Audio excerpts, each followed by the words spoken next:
pilottan oluşuyor bizim burada. Evet. Dükkanlarda ayrı başkan. Burada Tarif ettiniz. evet, küçük iki yer olan toplanıyor. Burada Benim şimdi dere işinde söyleyince ben bir rahatım.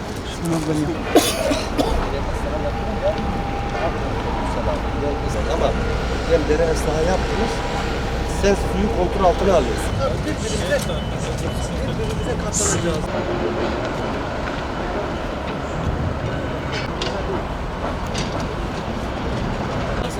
İskelet kurmaya başladık başkan.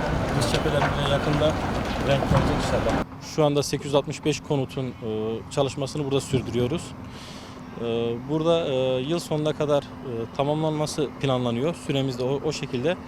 Ama biz burada 10. ayın sonuna 2 ay daha erken bitirmek için gayret içerisinde çaba sarf ediyoruz.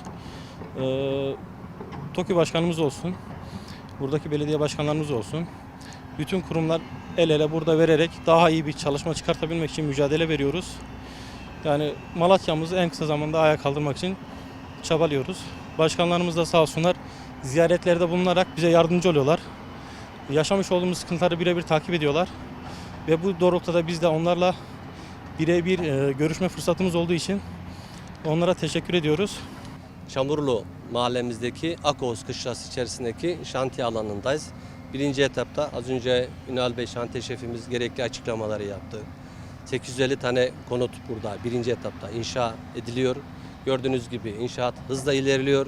Normalde firmanın süresi yıl sonuna kadar inşaatı bitirme, ancak Ünal Bey'in bir müjdesi var. Ekim sonuna dahi biz yetiştirebiliriz bu hızla inşallah inşaat ilerlerse.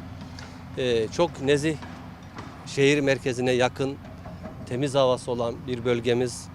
Hemen 10 metre mesafede trambüs hattı, otobüs hattı, minibüs hattı olan bir inşaat alanımız. Şimdiden burada ikamet edecek, burada çıkacak hemşerilerimize hayırlı olsun diyoruz. Şehre çok yakın bir mesafe. Buradan yürüme olarak çarşı merkezine belki 40 dakikada, yarım saatte ulaşılabilecek bir mesafede, 6 kilometrelik bir yakınlıkta. Hemen yanı başımda Orduzu Bahçebaşı'ndaki konutlarımız bir kısmın kurası çekildi. Karşı karşıya. İnşallah bizler de belediye olarak firmalarımızın bütün sıkıntılarını gidermek için bize ne düşerse onların yanında olacağız. El birliğiyle bir an önce inşaatların bitip hemşerilerimizin konteynerlerden çıkıp kalıcı konutlara yerleşmeleri için belediyenin bütün imkanlarını seferber ediyoruz. Arkadaşlarla eşgüdüm içerisinde çalışmaya devam edeceğiz. Kendilerine hayırlı çalışmalar diliyorum. Kazasız belasız inşallah bir inşaat süreci yaşasınlar. Şimdiden gelecek hemşerilerimize hayırlı olsun. Güle güle otursunlar.